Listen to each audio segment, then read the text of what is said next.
a position that apparently the Dolphins are really looking at. That's tight ends with Broshmo.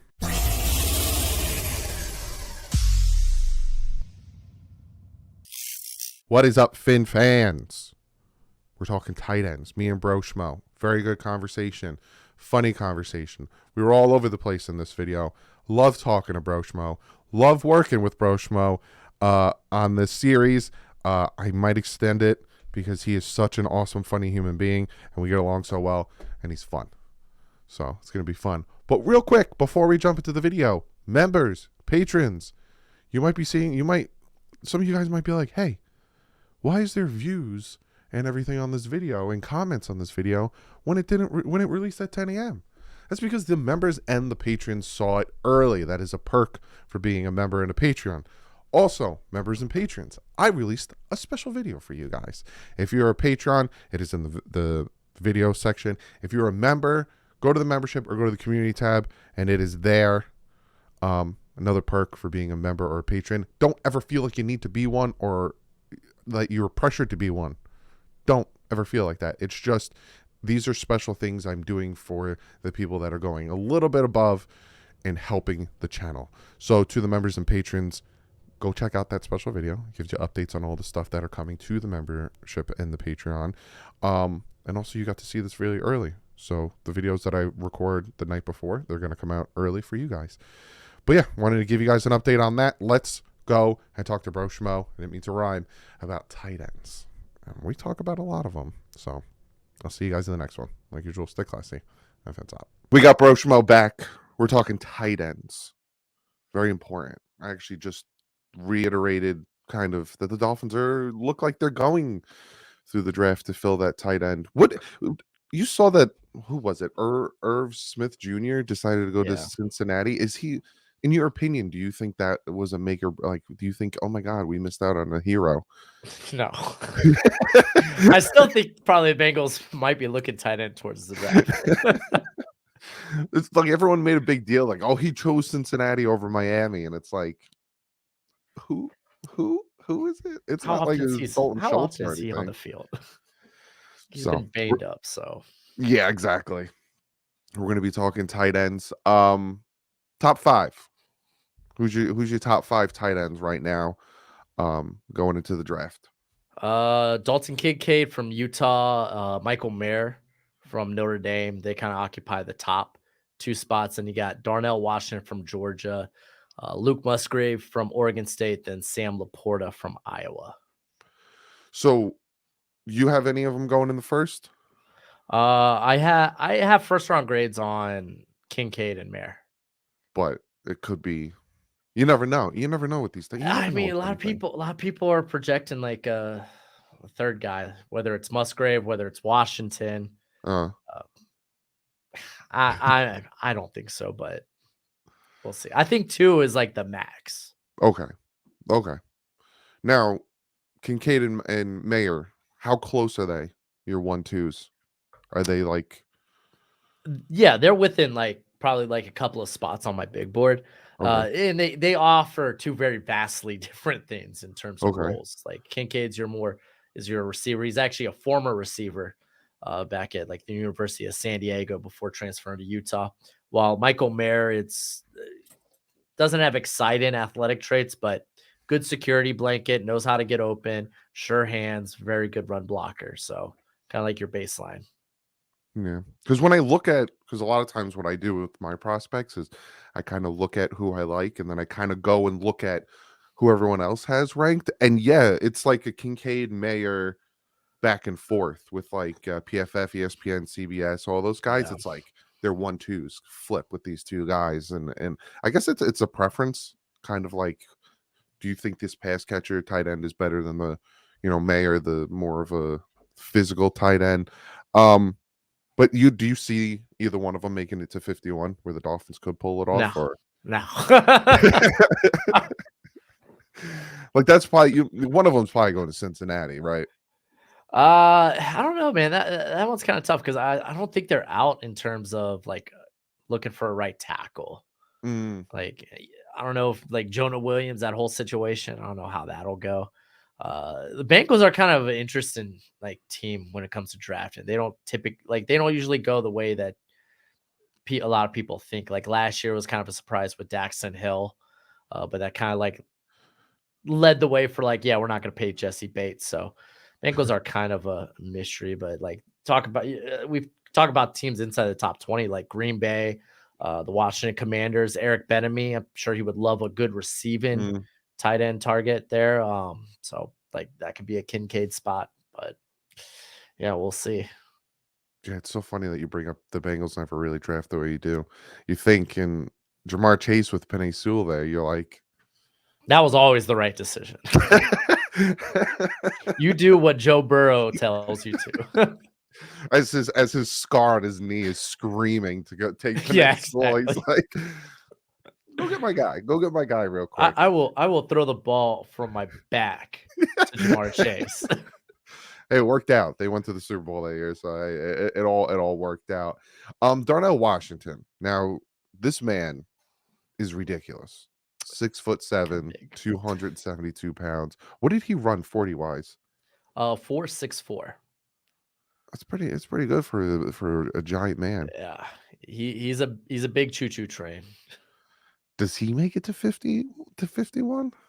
I don't think so. I really don't, just because it's a rare blend of size and speed. He's very I would say he's very scheme specific because he's not very dynamic in terms of what he is as an athlete. Like he's very good linear, like again, Gotcha. Choo-choo train, but Yeah, when it comes to doing really anything more than that, like this isn't a guy that's going to be like a route running messiah. This is a guy that's going to be tearing up the seams, hitting the flats.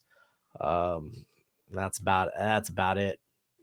and it's funny too because you look at the numbers, right? Like we said, 6'7", 272, ran the 4.64. You look at that and you're like, I want it. But you make a very good point that, especially with like the Dolphins offense, he probably wouldn't fit because they need him to do more. They need him to be in motion. They need him to do all these things. And he's just a huge human being that red zone. But that's probably like his bread and butter is just, back corner and all these things. Oh, but yeah. You ask him to plant his foot and cut to the inside or the outside, he's probably like real slow, plants the foot. You hear his knees cracking as he the train's off the tracks at that point. The linebacker pushes him over. He's top heavy. He's just going over. So it's for Miami's area, you're looking more at Musgraves, Laporta, and Kraft, maybe even Kuntz. Who do you think is the best fit for Miami? And do you think they do it in the second and the third round? Because there are options for both.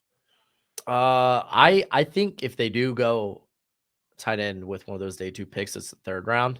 Okay. I don't think Musgrave's going to be there at 51. No. I think he'll probably be gone. There's a lot of people really high on his potential. Because honestly, I think he'd probably be one of the best fits for the Dolphins if he does make it. But when it comes to that third round, like that Zach Coots, let me make sure I say this right. I was calling him Coots. I'm friggin' I'm an idiot. Yeah, but Coots is very intriguing, man. Like he is a guy that's so good in motion. Absolute nightmare. Gets legit separation as an athlete. He's a willing blocker. Like I wouldn't say he's like a great blocker, but like he's not bad. He's not as bad as like you would expect a guy as athletically gifted as him. Like he's a former 4-star recruit. He was initially at Penn State before he transferred to Old Dominion. So it's like it's not like this random like underdog story of this guy from ODU. This dude was at a legit school before he decided to transfer. So why did he transfer? Because he wasn't getting play time? Yeah, it essentially was a playing time thing. It was like I think two seasons in where he decided to head out there. I think he was probably then at that point playing behind guys like Freiermuth. That makes sense. Yeah, so you get buried. Sometimes you just get buried if you got the guys ahead of you. I mean, Will Levis was at Penn State, so couldn't get past Sean Clifford. That's true. Did you speaking of him? I know we're not going to talk about quarterbacks much. Did you see his he's ripped now. Like Oh yeah. It's his eating style. Have you seen his eating style? no. Dude, he eats the weirdest crap, like mayo and coffee. Oh, No, it's disgusting. Like he's like I think he has like a TikTok that's like just full food challenges. But man, it's ridiculous. He eats bananas with the peel on, which is oh my god. I mean, it's definitely for like clout or something. Like Yeah, there it ain't no has to way be. that's his actual diet. It's ridiculous. Um, I see here you have the eighth guy, Luke Schoonmaker. I hope I said his name right. Schoonmaker. Some people, project him going to Miami. Is that a fit? Yeah, I think that'd be a good fit. He's not really a strong dude, but he's very technically sound as a blocker. He runs routes well. Just a dude that doesn't really handle physicality too Mm, well, whether it's being knocked off routes or having to make contested catches or catches in traffic. But like he's a very solid guy. I don't know if there's much upside though when it comes to him. that, it's interesting. Is there any guys on here or any tight ends that are under the radar for you? Some guys that might go in the fifth, and all of a sudden you have a Kittle or a Kelsey blooming. Ooh, could be Well, Josh maybe Wiley. not to that extreme, but is there any Yeah, I mean, is there any unsung heroes that you could see going later in the rounds and is actually pretty decent and it's going to surprise some people? yeah, I like Josh Wiley a little bit from Cincinnati. A guy that's never been the focal point there at Cincinnati, but always been very consistent. He's always been an interesting one to me. But I think more so for the Dolphins, like Mm, Braden Willis out of Oklahoma is a guy that's he's played like a fullback role there at Oklahoma before. He's played out in the slot. He's played wide. mm, He's just a very good athlete. Tested well. He was very good receiving option this past year. Uh, very smooth athlete. Very good coming downhill. Kind of reminds me a little bit of Chiga Konkwo, who was out of okay. Maryland, who Tennessee picked up. So he's a guy that'll probably be like a midday 3 selection that I think has really good upside, really good talent that is unyet or not yet tapped yet. Yet. Let's see how It's many gonna times I can say yet. Jeez. Do you think, last thing I'm going to ask you, do you think it's going to be hard to replace Gazicki, or do you think Gazicki kind of didn't really fit, so it'll be easier to replace him? Um, I, honestly, I don't think it'll matter too much. Mm, Typically, with like even if you think about like the Kyle Shanahan type of offense back in San Fran, even when they were down Kittle, it's not like it was a big hit. Like, yeah, it sucked. They're missing this big option there at tight end, but like or in the passing game, but like they were able to get by with some of the guys they've had there in the past. So it's like I don't think it's necessarily that big of a hit losing to Gesicki. Actually funny, my like comp for Coots, dang it, almost had it. Coots is Mike Gesicki. I think like I kind of lowball like Gesicki and then maybe his ceiling being like a Jimmy Graham. So okay. like yeah, so I actually really like him as the option in the 3rd round for the Dolphins. I It's think he's going to go actually higher than a lot of people think. it's funny too because Jimmy Graham and Gazicki had that stigma to them that they don't block. It's so funny that you Yeah. you associate, ceiling with floor. That because Jimmy Graham's thing was he wasn't a blocking tight end. He was that go out and do Yeah. it tight end, and we'll see. We'll see how I mean, if you Gazicki could does. get these guys that are like willing to like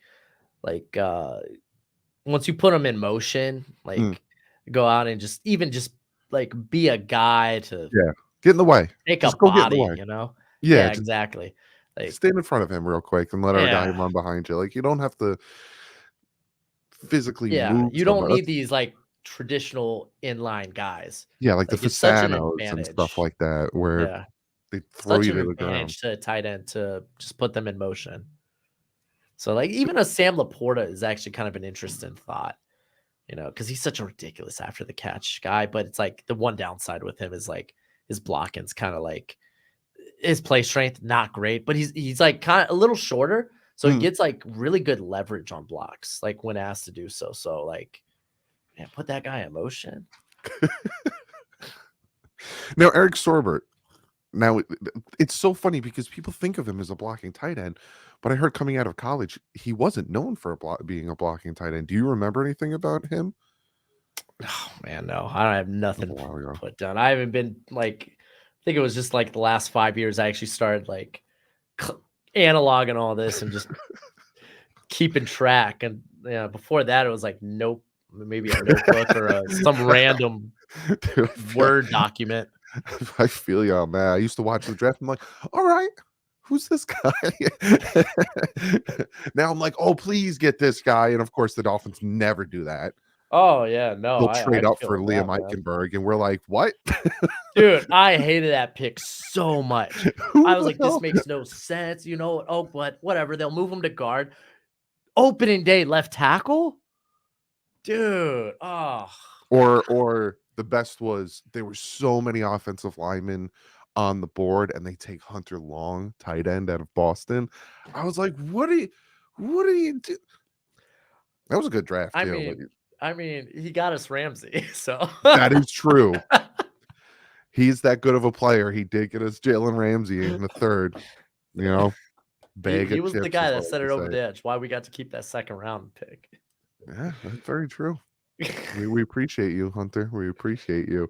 Dude, last thing I'm going to ask you: the Dolphins met with Sam Laporta, didn't they? I haven't looked at who they met with. Yeah, but there's actually this guy on Twitter who keeps track of like on Google spreadsheets like visits and whatnot. So I'm just gonna go ahead and give him a shout out. I don't know him personally, but I love utilizing his stuff. Because I know Mike McDaniel, Chris Greer, and our OC I think they met with Laporta, which this guy up on Twitter, Alex Katzen. Okay. He has a Google spreadsheet of like he has all the pro day numbers and whatnot, which I love that. I always pull my pro day numbers from him. But he also has the schedules for visits and whatnot. And oh gosh, dude, there's so much to go through on this. Let's say yes. Let's just say yes. I'm like looking at this now. I was like, oh my gosh, I'm not gonna find this. Well, I'm glad I gave him the shout out. Potential. Yeah, it's just saying potential Dolphins draft target. Says it was cool to exchange stories with goofy Mike McDaniel. So yeah, Laporta did meet with Mike McDaniel. Called him goofy. I love how Jalen Ramsey calls him weird, and now Laporta, you're not even on the Dolphins, you call him goofy. It's just too funny. Too funny. But today you have your tight end video coming out. So hopefully people go and watch that first, then they can come here, or after here, go there. But check it out. Go check out Broshmo. Hit the subscribe button on his channel. Does fantastic stuff year round. Cover just year round, and then he does so much good stuff. Go check him out. Hit the subscribe button. I will see you next week. We are talking offensive linemen, the big boys. Finally, the big boys. And Dolphins aren't going to draft one though, so we don't really have to worry about it. But we'll talk about him. Austin Jackson's great. He's the best thing.